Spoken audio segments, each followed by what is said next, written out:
HMTV ప్రతిష్టాత్మకంగా నిర్వహిస్తున్న దశా దిశ కార్యక్రమానికి హాజరైన ఆహుతులందరికీ స్వాగతం సుస్వాగతం. దశా దిశ కార్యక్రమాన్ని ఇప్పటికే హెచ్ఎంటీవీ రాష్ట్రంలోని 3 ప్రాంతాలు ఆంధ్ర రాష్ట్ర విభజన, కొత్త రాష్ట్ర ఏర్పాటు తర్వాత అనేక అంశాలు, మిగిలిపోయిన వివాదాస్పద అంశాలు, వీటన్నిటిని కూడా ప్రజల ముందుకు, ప్రజల మధ్యకు చర్చకు తీసుకువచ్చి ప్రజలు ఏం కోరుకుంటున్నారు, ప్రజలు కోరుకుంటున్న అంశాలను ప్రభుత్వాలు ఆలోచన చేస్తున్నాయా లేదా, ఆ దిశగా ప్రభుత్వ అధినేతల ఆలోచన కొనసాగుతుందా లేదా, ఇవన్నీ కూడా ఒక ఆలోచన చేసేందుకు, ఈ ఆలోచనకు ఒక వేదికగా దశా దిశ కార్యక్రమాన్ని నిర్వహించే ప్రయత్నాన్ని హెచ్ఎంటీవీ భుజానకెత్తుకుంది. ఇప్పటికే విజయవాడ కేంద్రంగా దశా దిశ కార్యక్రమాన్ని నిర్వహించాం. అలాగే చిత్తూరు, అలాగే ఉత్తరాంధ్రకు సంబంధించిన సమస్యలలో కూడా అనేక అంశాలను ప్రస్తావిస్తూ ఈ వేదికలను కూడా నిర్వహించడం జరిగింది. ఇప్పుడు విద్యా వ్యవస్థకు సంబంధించి ఒక మూల వేదికగా ఉన్న ఈ గుంటూరును కీలకమైన పాఠశాల విద్యా వేదికగా, విద్యా రంగంలో ఉన్న అనేక సమస్యలను చర్చించేందుకు ఈ గుంటూరులో ఈ వేదికను ఏర్పాటు చేశాం. ఈ వేదికను పంచుకునేందుకు, ఈ వేదికలో పాల్గొనేందుకు అనేక రంగాలకు సంబంధించిన వ్యక్తులు కూడా హాజరయ్యారు. అలాగే పాఠశాలలు, కళాశాలలకు సంబంధించిన విద్యార్థులు కూడా ఈరోజు పార్టిసిపేట్ చేస్తూ ఉన్నారు. ఇంత కీలకమైన అంశాలని నిర్వహించే బాధ్యతను ఎవరు భుజానకెత్తుకోవాలి, ఎవరికి ఈ బాధ్యతను అప్పగించాలని కొంత చర్చ జరిగిన సందర్భంలో మాజీ ఐఏఎస్ అధికారి డాక్టర్ జయప్రకాష్ నారాయణ గారు నిష్పక్షపాతంగా ఆయన ఈ చర్చాంశాన్ని ప్రజల మధ్యకు, ప్రజల నుండి ప్రభుత్వాల దృష్టికి తీసుకువెళ్ళగలరని నిర్ణయించాం. ఆ నిర్ణయంలో భాగంగానే ఇప్పటి వరకు జరిగిన ఈ 3 వేదికల్ని కూడా ఆయన చాలా సమర్థవంతంగా, విజయవంతంగా నిర్వహించగలిగారు. ఈ 3 ప్రాంతాల నుంచి కూడా పెద్ద ఎత్తున ప్రజల నుండి కూడా, అన్ని వర్గాలకు సంబంధించిన వ్యక్తుల నుండి కూడా హెచ్ఎంటీవీకి ప్రశంసల జల్లు కురిసిన పరిస్థితి ఉంది. ఇప్పుడు ఈరోజు గుంటూరులో లేవనెత్తుతున్న అంశం పాఠశాల విద్య. చాలా కీలకమైన, విద్యారంగంలో చాలా కీలకమైన అంశం కాబట్టి పాఠశాల విద్యనే ఎంచుకోవాలి. పాఠశాల స్థాయి నుండే విద్యా వ్యవస్థలో ఉన్న మూలాలు బలంగా పడాలనేది జయప్రకాష్ నారాయణ గారి ఆలోచన. ఆ ఆలోచనకు అనుగుణంగానే ఈరోజు పాఠశాల విద్యకు సంబంధించి ఈరోజు చర్చను ప్రారంభిస్తున్నాం.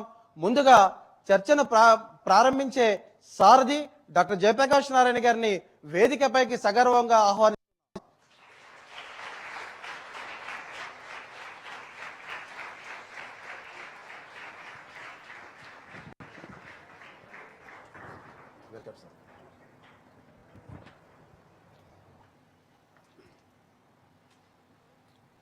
ఈ కీలకమైన చర్చలో పాల్గొనేందుకు మాజీ విద్యాశాఖ మంత్రి శ్రీ డొక్కా మాణిక్య వరప్రసాద్ గారిని వేదికపైకి ఆహ్వానం పలుకుతున్నాం.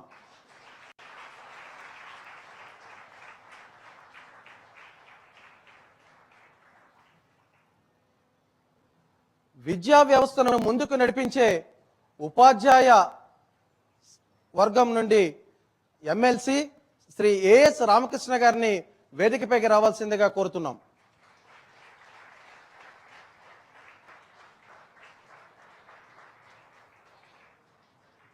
విజయవాడకు చెందిన వికాస విద్యావనం నుండి ఎస్ఆర్ పరిమి గారిని వేదికపైకి ఆహ్వానిస్తున్నాం.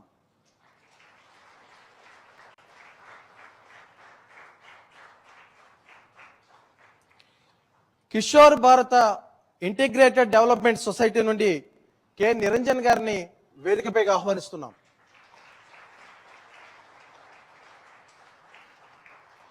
ఏపీసీఎల్సీ నాయకులు రాజారావు గారిని వేదికపైకి ఆహ్వానం పలుకుతున్నాం.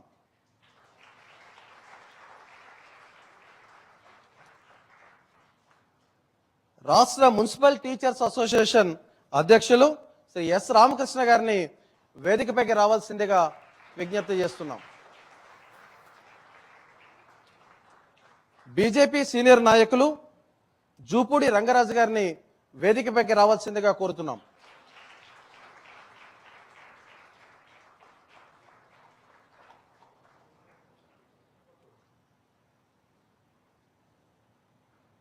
ఎంతో కీలకమైన ఈ అంశాన్ని ప్రారంభించే ముందు హెచ్ఎంటీవీ ఈ దశాదిశ కార్యక్రమం పాఠశాల విద్యకు సంబంధించి ఒక కార్యక్రమాన్ని రూపొందించింది. ఆ కార్యక్రమాన్ని ముందు లైవ్లో చూద్దాం, ఆ తర్వాత కార్యక్రమాన్ని కొనసాగిద్దాం.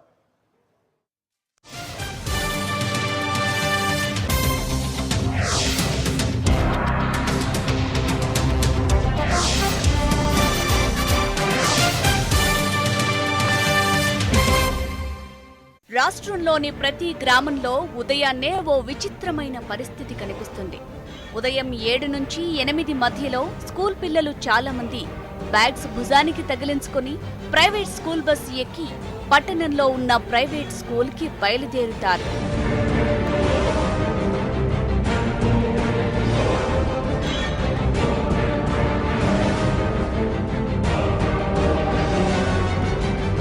ఏ స్కూల్? నువ్వు ఏ school? Modern concepts. Concept school. ఎంతకాలం నుంచి వెళ్తున్నావు స్కూల్కి? ఏ క్లాస్ నుంచి? 7th నుంచి లాస్ట్ ఇయర్ నుంచి. అంత ముందు ఏ స్కూల్కి వెళ్ళావు? అంతకుముందు ఉన్నవా వెళ్ళా, జడ్పీహెచ్ఐ స్కూల్ వెళ్ళా 6th. జడ్పీ స్కూల్కి వెళ్ళావు అంతకుముందు? ఎక్కడ ఉన్నవాళ్ళలోనే? అక్కడ జడ్పీ నుంచి ఇక్కడ ఎందుకు మారావు? మా నాన్న మార్చారు. నాన్న ఏం చేస్తారు? Medical shop. Medical shop. ఆ జడ్పీ స్కూల్లో బాగుందా ఇక్కడ బాగుందా? ఇక్కడే బాగుంది. ఏ రకంగా బాగుంది? ఇక్కడ బాగా చెప్తారు. ఆడ కొంచెం నాకు బి గ్రేడ్లు వచ్చాయి, B+ అట్లా. ఇక్కడ ఒకసారి అట్లా వస్తున్నాయి B+, ఇక్కడ ఏలు వచ్చాయి, ఏ గ్రేడ్ వస్తుంది. సరే మార్కులు సరే, ఎక్కడ బాగా అర్థమైంది నీకు? Modern school. మీ ఊళ్ళో ఏ మీడియం చదువుకున్నావు? English medium. English medium. ఇప్పుడు కూడా ఇంగ్లీష్ మీడియం. కానీ నీకు మీ ఊళ్ళో స్కూల్ కంటే ప్రైవేట్ స్కూల్లోనే బాగా నేర్చుకున్నట్టు అనిపిస్తుంది నీకు. ఏ సబ్జెక్టులు? అన్ని సబ్జెక్టులు.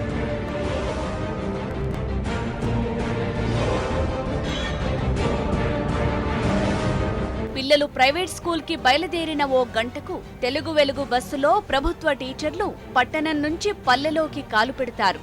గ్రామాల నుంచి పిల్లలు చదువుకోవటానికి పట్టణాలకు వెళ్తుంటే వారికి చదువు చెప్పటానికి టీచర్లు గ్రామాలకు వెళ్తున్నారు. గ్రామాల్లో పట్టణాల్లో ఉన్న మన ప్రభుత్వ పాఠశాలలపై ప్రజలకి నమ్మకం ఎందుకు పోయింది? తమ పిల్లలని ప్రైవేట్ స్కూల్స్ కి పంపిస్తున్న తల్లిదండ్రులు ఏమంటున్నారో ఒకసారి చూద్దాం. ఈ ప్రైవేట్ స్కూల్లో ఎందుకు చదివిస్తున్నారంటే, ప్రైవేట్ స్కూల్లో ఏ గ్రేడ్లు అట్లా స్టేట్ ఫస్ట్లు, మండలం ఫస్ట్లు ఇలా వస్తున్నాయి. మన గవర్నమెంట్ స్కూల్లో మరి ఇన్ని లక్షల కోట్లు పెట్టినా కానీ ఏం రావట్లేదు కదా. పిల్లల్ని చదివిస్తున్నా కానీ ఏ గ్రేడ్ ఎందుకు రావట్లేదు? మరి వాళ్ళకి 40,000 50,000 జీతాలు తీసుకుంటున్నారు. ప్రైవేట్ స్కూల్లో వస్తుంది కదా. మరి ప్రైవేట్ స్కూల్స్ లో చదువు చెబుతున్న టీచర్ల కంటే గవర్నమెంట్ టీచర్లు ఎక్కువ విద్యార్హతలు ఉన్నవాళ్లు, పోటీలో నెగ్గి ఉద్యోగం సంపాదించిన వాళ్లు. ఇక జీతాల విషయంలో ప్రైవేటు టీచర్ల కంటే రెట్టింపు జీతాన్ని ప్రభుత్వ టీచర్లు తీసుకుంటున్నారు. వసతుల విషయం చూస్తే ప్రైవేటు కన్నా ఎక్కువ విశాలమైన తరగతి గదులు ప్రభుత్వ స్కూల్స్ లో ఉన్నాయి. మరుగుదొడ్లు, మంచినీళ్లు లాంటి వసతుల కొరత కొంత ఉన్నా మొత్తానికి ప్రభుత్వం వైపు నుంచి డబ్బైతే భారీగానే ఖర్చవుతోంది. 3 టీచర్లు, 5 తరగతి గదులు, విశాలమైన ఆట స్థలం ఉన్న ఓ ప్రభుత్వ పాఠశాల దుస్థితి ఇది.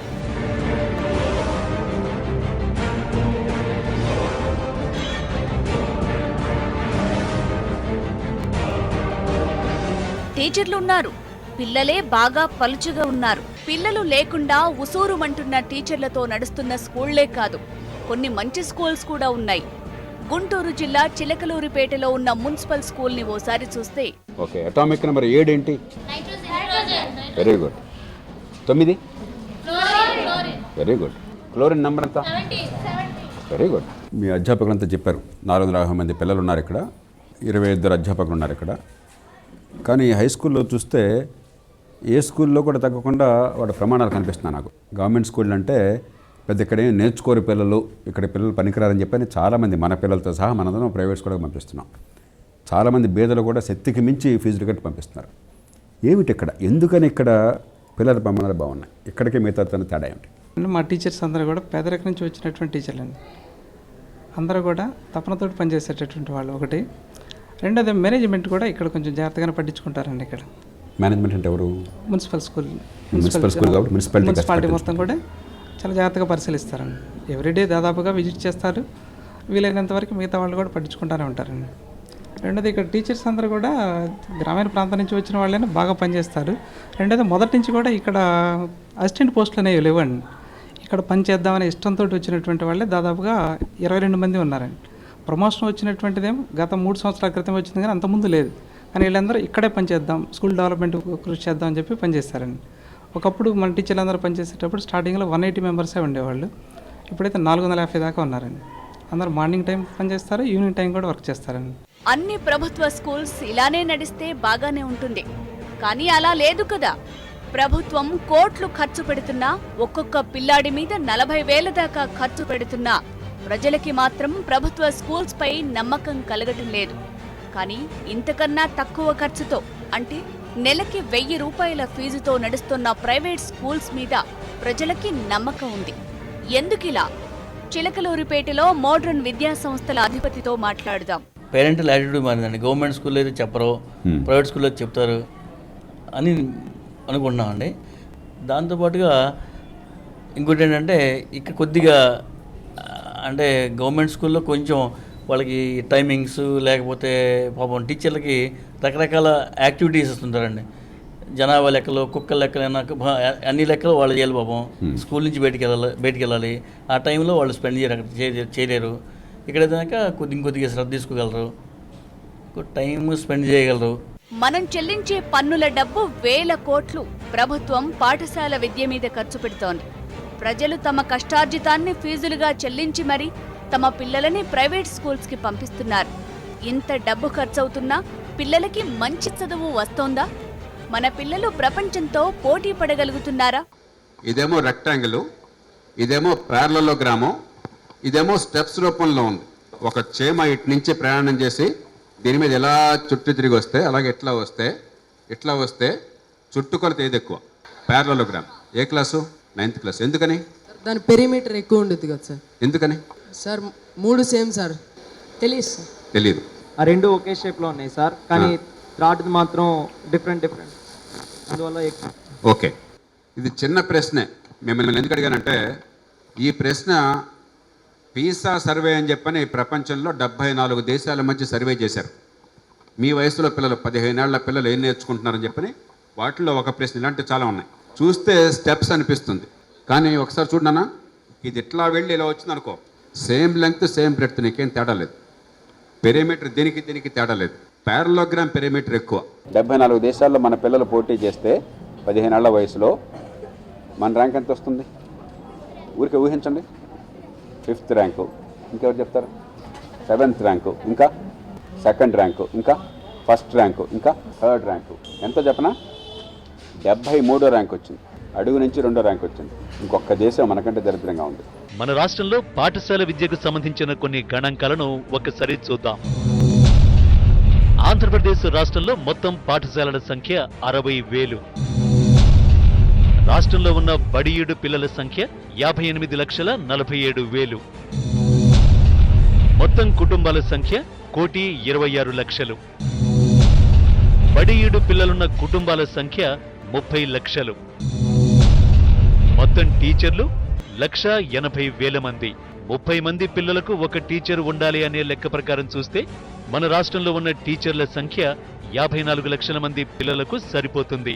అంటే పిల్లలందరూ ప్రభుత్వ పాఠశాలలోనే చదువుకున్నా కూడా మన రాష్ట్రంలో ఉన్న పిల్లలకి సరిపడా ఉపాధ్యాయులు ఉన్నారు. పాఠశాల విద్య మీద ప్రభుత్వం ఖర్చు పెడుతోన్న డబ్బు 14,962 కోట్లు. ప్రభుత్వ స్కూల్స్లో చదువుతున్న పిల్లల సంఖ్య 38 లక్షలు. ప్రభుత్వ పాఠశాలలో చదివే ఒక్కో విద్యార్థి మీద ప్రభుత్వం ఏడాదికి చేస్తున్న ఖర్చు సుమారు 40,000. ప్రైవేటు స్కూల్స్లో ఒక్కో విద్యార్థి మీద పెడుతున్న సగటు ఖర్చు 12,000.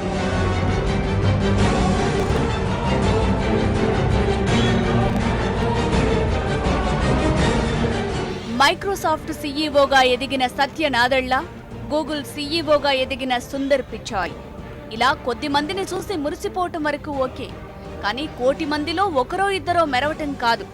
పిల్లలందరి భవిష్యత్తు బాగుండాలంటే, మంచి చదువు రావాలంటే ఏం చెయ్యాలి? పాఠశాల విద్య తీరుతెన్నులని ఈ వారం దశ దిశ కార్యక్రమంలో చర్చిద్దాం.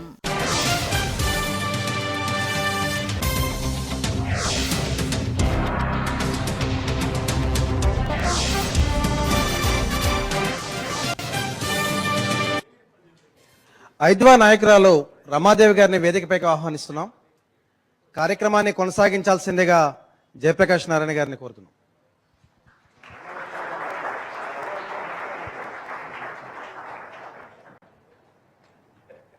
ఓ కీలకమైన అంశం, తెలుగు ప్రజలందరికీ చాలా ఇష్టమైన అంశం పిల్లల చదువు. తెలుగునాట తల్లిదండ్రులు పిల్లల భవిష్యత్తు కోసం చేస్తున్నంత త్యాగం బహుశా ప్రపంచంలో మరెక్కడా చేయరు. సామాన్య కుటుంబాలు సైతం, రిక్షా కార్మికులు కావచ్చు, నెత్తి మీద తట్ల పెట్టుకుని మోసుకుని అమ్మేటువంటి రెక్కడి దగ్గర డొక్కాడినటువంటి కుటుంబాలు కావచ్చు, చిన్న చిన్న ఉద్యోగులు కావచ్చు, శక్తికి మించి ఖర్చు పెట్టి పిల్లలు చదువుకుంటే బాగుపడతారు, ఖర్చు పెడితే చదువు వస్తుందన్న ఆశతో వాళ్ళ మీదే ప్రాణమంతా పెట్టి బతుకుతున్నారు. అలాగే తెలుగునాట పిల్లలు పడుతున్నంత కష్టం బహుశా ప్రపంచంలో మరెక్కడ ఎవరో పడరు. ఇక్కడ చాలామంది ఎంసెట్కి వెళ్ళే పిల్లలు ఉన్నారు. ఎన్ని గంటలు చదువుతున్నారు మీరంతా రోజుకి? ఇప్పటికే 10-12 గంటలు.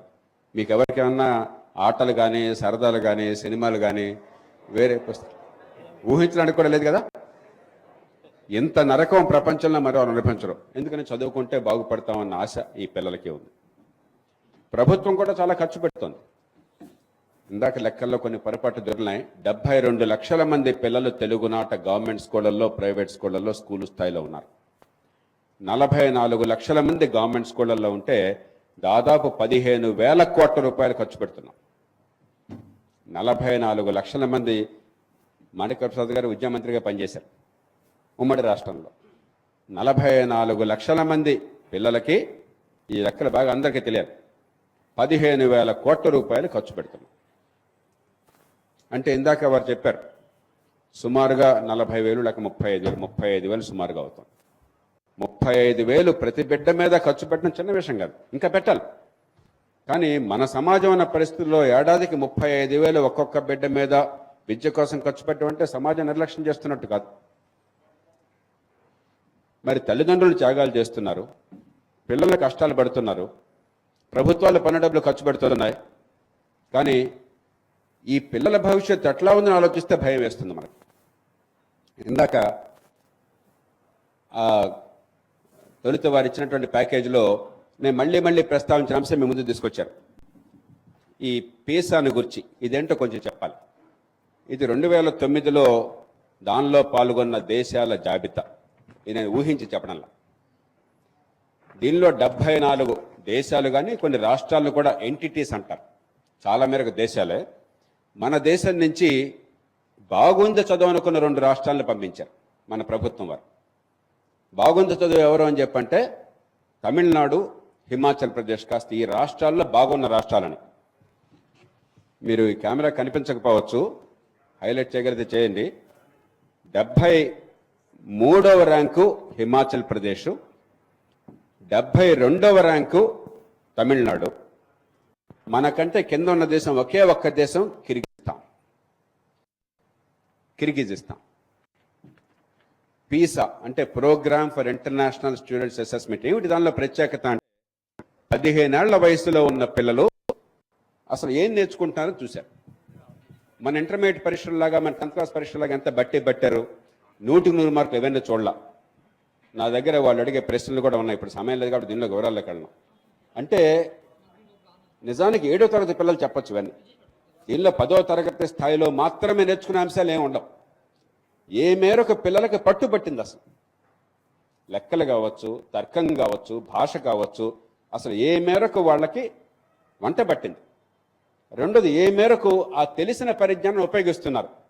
ఈ రెండే దానిలో చూస్తే ఇంటర్నెట్లో ఎవరైనా డౌన్లోడ్ చేయొచ్చు. పీసా అని చెప్పని కొట్టేస్తే వచ్చేస్తుంది. మీకు బోర్డంత సాహిత్యం ఉంది, వాళ్ళు మన ఇంట్లోకి వచ్చేస్తుంది. ఇవేమి పెద్ద రహస్యాలు కాదు, గొప్ప విషయాలు కాదు. కాకపోతే మన దేశంలో రహస్యాలు. ఎందుకంటే దీన్ని దేశమంతా నాలాంటి వాళ్ళు ప్రచారం చేయడం మొదలెట్టాం. సిగ్గుందా మనకి, దీన్ని బాగు చేద్దామని చెప్పంటే మన ప్రభుత్వం చాలా గొప్ప తెలివిగా నిర్ణయం తీసుకున్నది. అదేమిటంటే ఇక నుంచి భారతదేశం ఈ సర్వేల్లో పాలు పంచుకోదు. మా పిల్లలకి ఈ పరీక్షలకు కూర్చొనేమో మేము ఈ టెస్టులకి. కాబట్టి గొడవలేదు, మమ్మల్ని ఎవరో తిట్టడానికి అవకాశం లేదు. వీళ్ళు ఎన్ని నేర్చుకుంటున్నారు ఎవరో ప్రశ్నించరు. ఇది వచ్చింది సమాధానం. మీరు అనొచ్చు ఇదేమి సార్ ఏదో పేసా గీసా అంటే మాకు అర్థం కాదు, మన దేశం సంగతి ఏంటి, మన దేశంలో మనం బాగున్నాం అనుకుంటున్నాం కదా అని మీరు అనొచ్చు.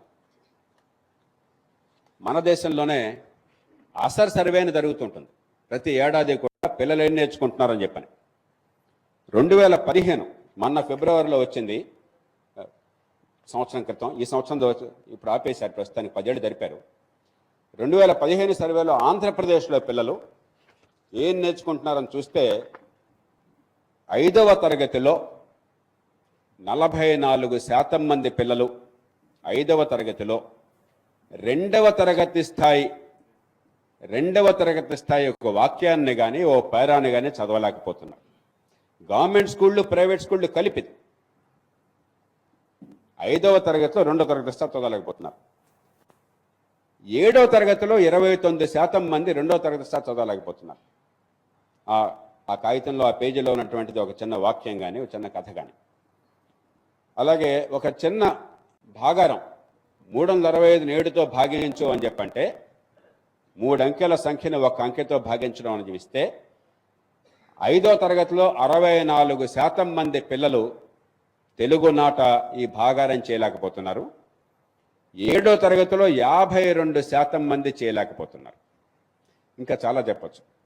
మనకు సామెత ఉంది, అన్నం ఉడికిందో తెలుసుకోవాలంటే అన్నం అంతా చూడక్కర్లేదు, 2 మెతుకులు చాలని చెప్పాను. దీనిలో మళ్ళీ ఈ లెక్క చూస్తున్నాం తప్ప ఇది అర్థమైందా, దీన్ని ఎలా ఉపయోగించాలి అది కూడా చూడలేదు. చూస్తే ఇంకా చాలా దారుణమైన అంకెలు వస్తాయి. అందుకనే 15 ఏళ్ల వయసులో ఈ పీసాలో 15 ఏళ్ల వయసులో చూస్తున్నారు 10వ తరగతి స్థాయిలో. అందుకే మన పిల్లలకి తెలివితేటలున్నా, వాళ్ళు కష్టపడుతున్నా ప్రపంచ ప్రమాణాలతో పోలిస్తే చాలా తక్కువ ఉన్నట్టు కనిపిస్తున్నారు. ఇందాక వారు చెప్పినట్టుగా ఎవరో ఒక సత్యానాదెళ్ళ, ఒక సిందర్ పిచ్చాయి, తల్లిదండ్రులు బాగా చదువుకుంటే, ఇంట్లో ఏ ఇబ్బంది లేకుంటే, బాగా మంచి స్కూల్ అనబడే దానిలో పెడితే, వాళ్ళు బాగా పొద్దున్న సాయంత్రం దాకా వాళ్ళని పిల్లల్ని రాపాడితే, ఇంట్లో కూడా మనం పొద్దున్న ట్యూషన్లు పెడితే, తల్లిదండ్రులు పరీక్షలు 4 గంటలకు లేచి కూర్చొని పిల్లలకు పాఠాలు చెప్తే, వాళ్ళ కొద్ది మందికి పర్లేదని ఎదిగితే ఆ మాత్రం చేత దేశం బాగుపడింది అనుకుంటే అంతకంటే భ్రమ మరొకట్లేదు. ఈ దేశంలో పుట్టిన ప్రతి బిడ్డకి తన తెలివితేటలను వికసించుకోవాలన్న కోరిక ఉన్నది. ప్రతి తల్లిదండ్రులకి తమ బిడ్డలు ఎదగాలనేటువంటి ఆశ ఉన్నది. ఆ ఎదిగే హక్కు ఈ దేశంలో ఉన్న ప్రతి చిదిమిన పాల్గారు పసిబిడ్డకి ఉన్నది. దాన్ని, ఆ హక్కుని వాస్తవ రూపం చేసే ప్రయత్నాన్ని ఆ ప్రభుత్వాలు, ఆ సమాజం చేయకపోతే అంతకంటే దారుణమైన సమాజం మరొకట్లేదు. అందుకే చాలా లోతుగా, నిజాయితీగా, ఒకరినొకటి తిట్టుకోవడం కాకుండా ఎక్కడ పొరపాటు చేస్తున్నాం, తల్లిదండ్రులకి ఇంత ఆసక్తి ఉండి త్యాగాలు చేసి, పిల్లలు ఇంత కష్టపడి, సమాజము ఇంతగా విద్యని విద్వత్తుని గౌరవించి, ప్రభుత్వాలు మనం ఉన్న పరిస్థితుల్లో చాలా పెద్ద ఎత్తున ఖర్చు పెడుతున్నా కూడా ఎందుకని మన పిల్లలకి అనుకున్న స్థాయిలో అందరి పిల్లలకి వచ్చే విద్య అందడం లేదు? ఏం చెయ్యాలి? ఆ విద్య అందించాలంటే తిట్టడం కాకుండా ఏం చెయ్యాలి? ఈవేళ లోతుగా ఈ చర్చను చేపడదాం, పరిష్కారాల కోసం వెతుకుదాం. వినవలసిన వాళ్ళు వింటారని ఆశిద్దాం. ముందు మనం వింటే, ఈవేళ ఈ కార్యక్రమం ప్రేక్షకులు కానీ ఇక్కడ పాల్గొన్నవారు కానీ మనమందరూ అర్థం చేసుకుంటే, ఇందులో వాస్తవాలు తెలుసుకుంటే, వాస్తవాల ఆధారంగా వాస్తవ పరిష్కారాలు మనకు బోధపడితే ఖచ్చితంగా రేపటి నాడు కూర్చున్న వాళ్ళు వింటారు, మార్పులు వస్తాయి. అందుకోసం ఈ చర్చని చాలా లోతుగా చేపడదాం. ముందుగా ఇక్కడున్న పిల్లల్ని అడుగుదాం. మీ అందరికీ ఏమనిపిస్తుంది? ఇప్పుడు ఈ అంకెలు కొన్ని చెప్పాను, అబ్బాయి ఇవన్నీ మాకు చెందమంది, ఇవన్నీ బ్రహ్మాండంగా ఉన్నాయి మా చదువు అంతా కూడా అనిపిస్తుందా? లేదు కొంత బాగా సమస్య ఉంది అనిపిస్తుందా? కానీ మేము ఇవాళ ఎంసెట్ కోచింగ్ వాటికి వెళ్తున్నాం కాబట్టి మాకు ఇబ్బంది లేదు, చాలామందికి ఉంది అనిపిస్తుందా? ఈ పిల్లలు ఏం చెప్తారు? ఎవరు ఫస్ట్ మీ మనసులో ఉంది చెప్పండి. మీరంతా 10th క్లాస్ పూర్తి చేసి ఎక్కువ మంది ఇంటర్మీడియట్లో ఉన్నవాళ్ళు, ఇది మీ భవిష్యత్తును గురించి, మీ తర్వాత పిల్లల భవిష్యత్తును గురించి ఎవరు చెప్తారు? చేయెత్తాలి త్వరగా. ఓకే, ఆ బాబుకి ఇస్తారు. ఓకే, నన్ను అన్నితో మొదలెట్టు. ఈ తర్వాత ముందున్న కూడా అడిగించండి. మీ పేరు చెప్పండి, ఏం చేస్తున్నారు చెప్పండి. రమేష్. రమేష్ చెప్పండి. Chartered accountant. సిఏ చదువుతున్నారు మీరు? ఓకే చెప్పండి. ప్రైవేట్ స్కూల్ కంటే గవర్నమెంట్ స్కూల్ టీచింగ్ ఎలా ఉన్నా అడ్మినిస్ట్రేషన్ అందుకని సో మెనీ పేరెంట్స్ ఏం చేస్తున్నారంటే ప్రైవేట్ స్కూల్కే ఎక్కువ ప్రాధాన్యత ఇస్తున్నారు.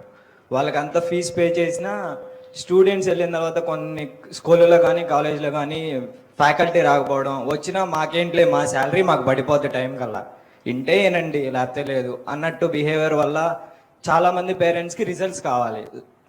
చాలా బిజీ అయిపోయారు కాబట్టి పేరెంట్స్ వెళ్ళి కనుక్కొని మా అబ్బాయి రిజల్ట్ ఎలా ఉందని కనుక్కున్న వాళ్ళు చాలా తక్కువ.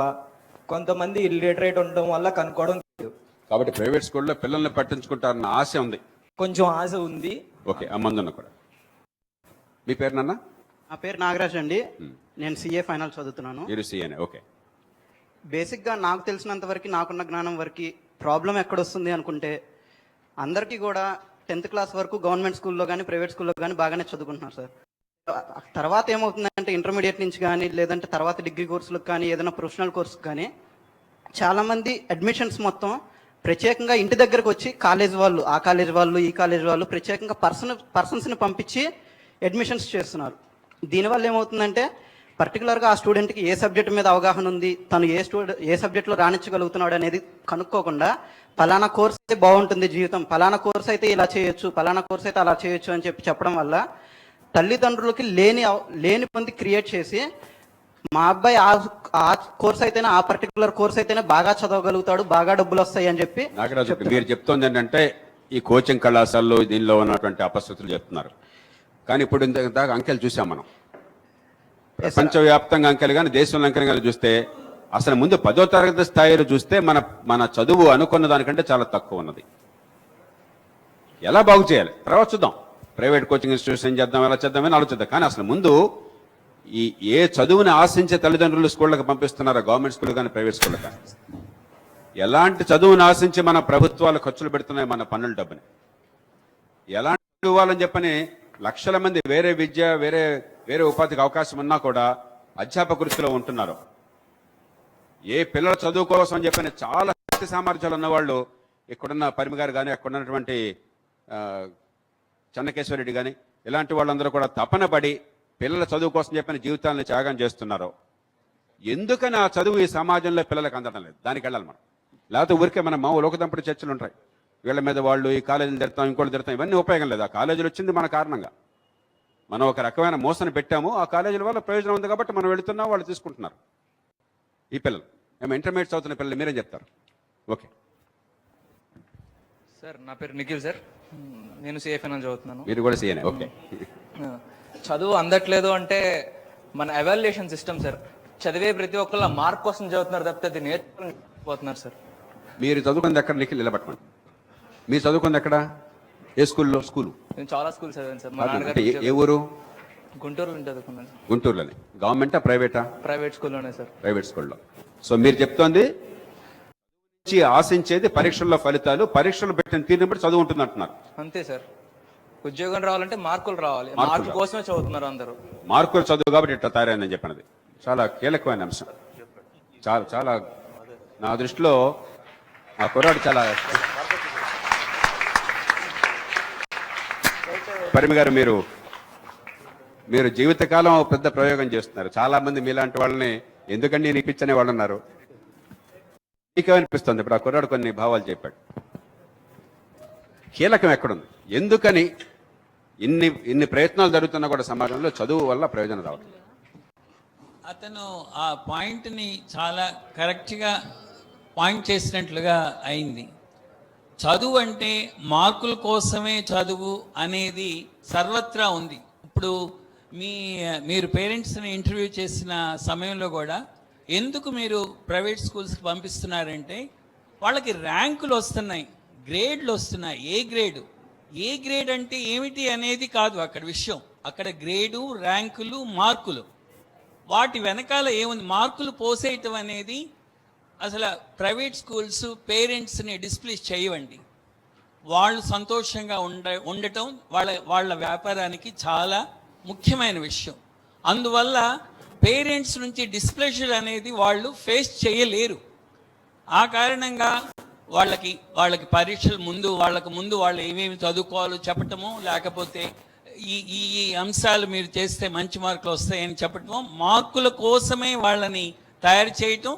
వాళ్ళు అటు ఇటుగా ఉన్నా కూడా మార్కులు మంచి గ్రేడ్లతో వాళ్ళని బయటికి పంపించడం అనేది ఉంది.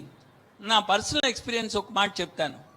ఇంజనీరింగ్ కళాశాలలో మూడవ సంవత్సరం సివిల్ ఇంజనీరింగ్ బ్రాంచ్లో చదువుతున్న విద్యార్థులకు ఏరియాకి యూనిట్స్ తెలియవు. అది స్క్వేర్ మీటరా, స్క్వేర్ అసలు యూనిట్స్ అంటే స్క్వేర్ మీటరా, స్క్వేర్ ఇంచ్ అనే మాట తెలియదు. ఆ రకంగా వాళ్ళు ఎంసెట్లో ర్యాంకులు తెచ్చుకుని అక్కడ ఇంజనీరింగ్ విద్య అభ్యసిస్తున్నారు. ఇంకా భయపెడుతున్నారు మీరు. అది నేను స్వయంగా భయపడిపోయిన అంశం అది, అందుకని అంత ప్రత్యేకంగా చెప్తున్నా. చెన్నకేశవ్ మీరేమంటారు? ఏమందుకంటే చెన్నకేశవ్ ఐఐటిలో చదువుకుని ఆయన శ్రీమతి కూడా మంచి మన పిల్లల కళ్ళగానే ఉద్యోగాలన్నీ చేసి మళ్ళీ మీలాంటి వాడు వాళ్ళ స్ఫూర్తిని పొంది ఈ పిల్లలు చదువు వస్తే బాగుండని చెప్పి ఇక్కడికి వచ్చి ఒక స్కూల్ పెట్టారు ఈ మధ్యన 2 ఏళ్ళ. అంటే ఎగ్జామ్ ఓరియంటెడ్ ప్రిపరేషను చాలా వరకు 99% అలా నడుస్తుంది. కానీ ఈ మధ్య చాలా మంచి మార్పులు కూడా వచ్చాయి మా చిన్నప్పటికి ఇప్పటికి. ఇప్పుడు కొంచెం సిసిఈ అని అది చెప్తున్నారు, కొంచెం టోన్ డౌన్ చేశారు, కాస్త తగ్గించారు ఎగ్జామ్ మీద ఫోకస్. కానీ ఆ స్పిరిట్లో డెలివరీ చేస్తే బాగుంటుంది, ఇంకా కొంచెం పాజిటివ్ కనిపిస్తుంది. కానీ ఇంకా చేయాల్సిన చాలా ఉంది, పేరెంట్స్కి అవగాహన పెంచాల్సిన అవసరం చాలా ఉంది. లేకపోతే ఏమవుతుంది, సార్ చెప్పినట్టు పేరెంట్స్ కోసం ఎగ్జామ్ ప్రిపరేషన్, ఎగ్జామ్ ఓరియంటెడ్. నేను 6th 7th పిల్లలకి జాగ్రఫీ ఇంట్రెస్ట్ కాన్సెప్ట్ మొదలు పెట్టకముందు పిల్లలు సార్ ఇది ఎగ్జామ్కి వస్తుందా సో అలా అలవాటు పడిపోయారు. సో ఇది తగ్గిస్తే అంటే దేనికోసం ఆ చివరిలో కనిపించే అంకె కోసం, దానికోసం కాదు, మనం నేర్చుకుందాము అనే తృష్ణ పిల్లలు కలిగించగలిగితే బాగుంటుంది. దానికి కొంచెం పేరెంట్స్ కూడా సహకరిస్తే ఇంకా బాగుంటుంది. అంటే పేరెంట్స్ కూడా ఏమంటే పేరెంట్స్కి స్కూల్స్కి మధ్య there is a lack of trust, నమ్మకం లేదు. వీళ్ళు ఏదో చేస్తున్నారు తెలియదు, లేదు ఇంతే నేర్చుకోండి, లేదు మొత్తం పేపర్ మీద కనిపించాలి. పేపర్ మీద కనిపించాలి అంటే పేపర్ మేనేజ్మెంట్ చేయాలి. అప్పుడంతా ఎగ్జామ్కే ప్రిపేర్ చేయాలి. దానికి ముందు రివిజన్ టెస్ట్ పెట్టాలి, ఒక స్లిప్ టెస్ట్ పెట్టాలి, మళ్ళీ రివిజన్ చేయాలి, మళ్ళీ చివరిగా పరీక్ష పెట్టాలి. సో ఈ క్రమంలో నేర్చుకునే దశ పోతుంది, నేర్చుకోవడం అనే అంశం పోతుంది. మీరు చెప్పినట్టు ఉన్నట్లుండి మీరు ఆ పీసా టెస్ట్ అనో ఏదో ఒకటి ఎగ్జామ్ అవుట్ ఆఫ్ బ్లూ చూపిస్తే ఇది ఎక్కడిదో తెలియదు. ఇప్పుడు ఇది ఎలా మనకు నేర్చుకున్న దాంట్లో ఏం అప్లై చేస్తే దీనికి సొల్యూషన్ వస్తుందో తెలియదు. సో అది ఇప్పుడు మనకున్న సమస్య. నేర్చుకుంటున్నాం, నేర్చుకున్న దాన్ని అప్లై చేస్తున్నామా లేదా అనేది. ఇప్పుడు చూస్తే మన గవర్నమెంట్ టెక్స్ట్ బుక్స్ కానీ చాలా మార్చారు. ఇప్పుడు అప్లికేషన్ ఆఫ్ నాలెడ్జ్కి చాలా ఇంపార్టెన్స్ ఇస్తున్నారు, చాలా బాగున్నాయి. కానీ దీన్ని మనం పిల్లలకి ఎట్లా అందించాలనే దాని మీద చాలా చేయాల్సి ఉంటుంది. కీలకమైన అంశంలోకి వచ్చేసాం మనం. పరీక్షలు 2 వాదనలు ఉన్నాయి. అసలు పరీక్షలు పట్టించుకోవద్దు అనే వాదన ఒకటి. మా శ్రీమతి నన్ను ఎప్పటికీ కోప్పడుతూనే ఉంటుంది, పిల్లల్ని చెడగొట్టారనే మీరు పరీక్షలు పట్టించుకోవద్దని చెప్పాను. పరీక్షలు పట్టించుకోవాలి. ఆఫ్టర్ ఆల్ స్పర్ధే అవత విద్య, ఏదో ఒకటి ఒక మెజర్మెంట్ ఉండాలి, కొలమానం ఉండాలి. ఈ పరీక్షల్లో పిల్లవాడికి బాగా మార్కులు వచ్చినాయి, పాప బాగా చేస్తుందని చెప్పంటే ఆ పిల్లకి జ్ఞానం ఉందని చెప్పిన నమ్మకం కలగాలి. తల్లిదండ్రులకు దాని మీద ఆసక్తి ఉంటే దాన్ని నెగిటివ్గా అనుకోకర్లా, దాన్ని పాజిటివ్గా మార్చొచ్చా. ఈ రసహీనమైన పరీక్షలు కాకుండా, ఈ బట్టి పెట్టే పరీక్షలు కాకుండా, ఇంటర్మీడియట్లో మీరంతా 100కి 99% ఎక్స్పెక్ట్ చేస్తున్నారు కదా. 90 తక్కువ వస్తే మీరు పనికిరాళ్ళ కింద దక్కే కదా. ఎంసెట్కి పోతున్న వాళ్ళంతా ఎవరికైనా 95 కంటే తక్కువ వచ్చే ఛాన్స్ లేదుగా. ఒక్కళ్ళు ఎవరున్నారు 95 కంటే తక్కువ ఛాన్సు? ప్రపంచంలో మరెక్కడ 100కి 95 మార్కులు గ్యారంటీగా అందరికి వచ్చే పరిస్థితి ఒక భారతదేశంలో తెలుగునాడు తప్ప ఎక్కడ ఉండదు. 100కి 99 మార్కులు, 99.5 మార్కులు అంటే మార్కుల కోసం చదువుతున్నారు. సపోజ్ ఈ పేసా పరీక్షలాగానో మరో పరీక్షలాగానో విద్య నుంచి మనం కోరుతున్నామో ఆ విషయాన్ని గ్రహించే శక్తి, దాన్ని ఉపయోగించే శక్తి, దాన్ని పరీక్షించే పద్ధతిని మనం పెట్టామనుకోండి, అప్పుడు ఆ పిల్లలకి భవిష్యత్తు బాగుండే అవకాశం, తల్లిదండ్రులకి సంతృప్తి, మా పిల్లలు బాగుపడుతున్నారు, బాగా మార్కులు వస్తున్న ఆనందం కలిగే అవకాశం ఉంది. ఎందుకంటే అన్ని బాగున్నాయి, మనకు చదివించాలన్న తహత ఉంది. సమాజంలో బోలెడు మంది పెట్టుబడులు పెడుతున్నారు, గొప్ప విద్యాసంస్థ నిర్మాణం చేస్తున్నారు, గొప్ప బిల్డింగ్లు వస్తున్నాయి, సదుపాయాలు ఏర్పాటు చేస్తున్నారు, తల్లిదండ్రులు డబ్బులు కడుతున్నారు, ప్రభుత్వాలు ఖర్చులు పెడుతున్నాయి. ఈ ఒక్కది కనుక కీలకమైనట్టయితే పరీక్షలు జరిగే తీరు మార్చి నిజంగా ఆ బిడ్డలో ఉన్నటువంటి విషయగ్రహణ శక్తి, దాన్ని ఉపయోగించే శక్తిని పరీక్షించే పరీక్షలు పెట్టామనుకోండి, ఆ పేసా పరీక్షలో లేకపోతే శాట్ పరీక్షలో మరో పరీక్షలు లాంటివి మనం మన పరిస్థితికి అనుగుణంగా కొంతమేర పరిష్కారం వస్తుందా మాణిక్ ప్రసాద్ గారు? మీరు ఒక మంత్రిగా చాలా తంటాలు పడ్డారు. ఏం చేద్దామని చెప్పి నాకు తెలుసు మీరంటే వాళ్ళ తపన. ఏం చేస్తే చాలా తేలిగ్గా, ఇప్పుడు మనకి ఉపన్యాసాలు ఇవ్వడం ఉపయోగం లేదు, తల్లిదండ్రులకి మీరు పిల్లల మార్కులు పట్టించుకోవద్దంటే ఉపయోగం లేదు, మీరు నేను కూడా పట్టించుకుంటాం. ఫ్రాంక్గా మాట్లాడుకుందాం. మన పిల్లలు బాగుపడాలని కోరిక మనందరికీ ఉంటుంది. వాళ్ళలో ఉన్నటువంటి ఆ తృష్ణని, ఆ కోరికని పాజిటివ్గా మలిచే అవకాశం ఏమైనా ఉందా? అందరికీ నమస్కారం. నేను మన ఉమ్మడి రాష్ట్రానికి ఒక 16 నెలలు విద్యాశాఖ మంత్రిగా పనిచేసిన అవకాశం నాకు ఉంది, నాకు కలిగింది. అప్పుడు నేను నా ప్రయత్నం నేను చేశాను. కొన్నిసార్లు జేపీ గారితో కూడా మాట్లాడుకొని మేమందరం కలిసి కూడా కొన్ని ప్రయత్నాలు చేశాం. ఇప్పుడు 2 అంశాలు ఉన్నాయి, అంటే నేను అన్ని డీటెయిల్స్లోకి వెళ్ళకుండా. ఒకటి private schools, 2 government schools. Government స్కూల్స్లో ఏ కేటగిరీ విద్యార్థులు చదువుతున్నారు, ప్రైవేట్ స్కూల్స్లో ఏ కేటగిరీ విద్యార్థులు చదువుతున్నారు. గవర్నమెంట్ స్కూల్స్లో ఉన్న టీచర్సు, క్వాలిఫైడ్ టీచర్సు ఒక డిఎస్సి ఎగ్జామ్ ద్వారా ఒక మెరిట్లో వచ్చిన టీచర్స్ అక్కడ ఉంటారు. ప్రైవేట్ స్కూల్స్లో డిగ్రీ చేసిన వాళ్ళు, క్వాలిఫికేషన్ లేకుండా, లేకపోతే ఎక్కువ మంది, మిగతా వాళ్ళు కూడా మంచి వాళ్ళు కూడా ఉండొచ్చు. కానీ గవర్నమెంట్ స్కూల్స్లో టీచింగ్ లెవెల్స్, ఒకసారి టీచర్స్ జాయిన్ అయిన తర్వాత వాళ్ళకి ఆ టీచింగ్ పట్ల బాధ్యత విస్మరిస్తూ ఉన్నారు. అక్కడున్న పిల్లలు ఎలాంటి పిల్లలు, సోషల్లీ డిజేబుల్డ్, గవర్నమెంట్ స్కూల్ అంటే అక్కడ చెప్పకుంటే డైరెక్ట్ చెప్పుకుంటే ఎస్సీ ఎస్టీ పిల్లలు చదువుతూ ఉంటారు, లేకపోతే బీసీలు కొద్దిగా. మిగతా వాళ్ళు ఎవ్వరు కూడా ఈ వర్గాల్లో కూడా కొంచెం వెసులుబాటు ఉన్న వాళ్ళు కూడా ప్రైవేట్ స్కూల్సే ప్రిఫర్ చేస్తున్నారు. దాంతో గవర్నమెంట్ స్కూల్ టీచర్స్ వాళ్ళ చెప్పే ఎబిలిటీ పోతూ ఉంది, వాళ్ళ యొక్క క్రియేటివిటీ పోతూ ఉంది. అంత మెరిట్ డిఎస్సి రాసి ఒక మెరిట్లో సెలెక్ట్ అయిన వచ్చిన ఉపాధ్యాయులు వాళ్ళ యొక్క క్రియేటివిటీ పోతూ ఉంది. That is one aspect. Private స్కూల్స్లో వాళ్ళు ఏంటి, ఈ మధ్య ఏదో రకరకాల పేర్లు మాట్లాడవచ్చు కొంచెం డీటెయిల్గా, నో ప్రాబ్లంగా. మన కోళ్ళఫారాలలాగా పిల్లల్ని, మన కోళ్ళఫారాలు ఏంటి, అన్ని కోళ్ళు వరుసగా ఉంటాయి, వాటికి మేత వేస్తారు, మేడ తిప్పడానికి కూడా వీలు లేదు. ఆ మేత తింటారు, తర్వాత చదువుతారు, మళ్ళీ వెంటనే రాస్తారు, ఆ ఎగ్జామ్ రాస్తారు. అట్లా ఓరియంటేషన్ ఇవ్వటం వల్ల వాళ్ళకి ఎందుకంటే మార్కులు వస్తాయి.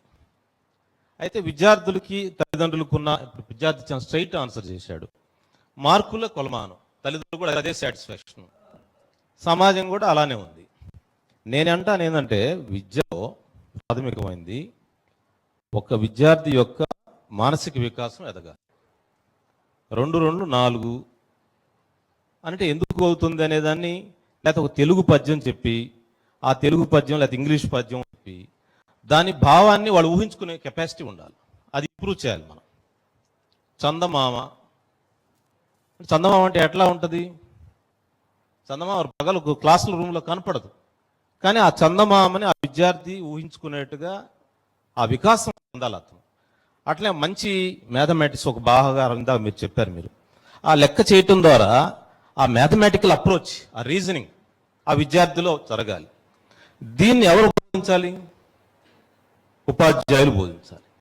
ఉపాధ్యాయులు నాకు తెలిసి ఆ బాధ్యతని చాలా తక్కువ మంది చేసేవాళ్ళు కొంతమంది ఉన్నారు. నేను ప్రైవేట్లో ఏంటి, మేనేజ్మెంట్ పట్టుకుంటుంది, నీ క్లాస్లో పూర్ మార్క్స్ వచ్చాయంటే ఆ టీచర్ మీద యాక్షన్ తీసుకుంటారు. అందువల్ల అతను ఏం చేస్తాడు, పొద్దు నుంచి వాడిని బాధించి వేధించి ఆ కోళ్ళ ఫారాల్లో నీకు సాయంత్రం దాకా వాడిని అవుట్పుట్ తీస్తాడు, లేకపోతే వాడిని ఇంకో గ్రేడ్కి పంపిస్తారు.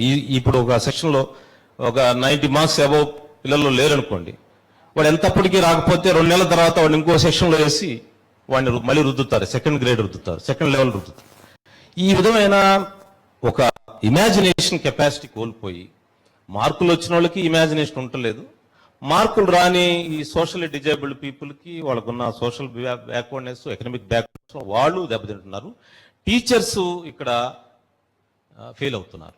నేనేమంటున్నంటే నా ప్రతిపాదన, నేను కూడా విద్యామంత్రిగా ఒక ప్రతిపాదన చేశాను, మీకు కూడా తెలుసు, నేను కూడా ఆ ఫైల్స్లో కూడా ఉంది.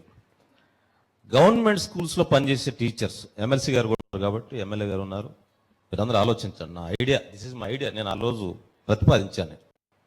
గవర్నమెంట్ స్కూల్లో చేసే టీచర్లు జాయిన్ అయినప్పుడు మెరిట్లో వస్తున్నారు. ఒక డిఎస్సికి నేను ఒకసారి 50,000 టీచర్లు రిక్రూట్ చేస్తే 1,50,000 మంది పైగా అప్లై చేశారు. వాళ్ళందరూ టెస్ట్ని వాళ్ళలోంచి ఫిల్టర్ చేసాం. అంటే వాళ్ళ తర్వాత చెప్పలేకపోతున్నారు. నేనేమంటున్నా అంటే గవర్నమెంట్ స్కూల్ టీచర్సు కంపల్సరీగా ఒక సంవత్సరంలో ఆ నియరెస్ట్ ప్రైవేట్ స్కూల్ మంచి ప్రైవేట్ స్కూల్ ఒక నెల రోజు టీచింగ్ చెప్పాలి.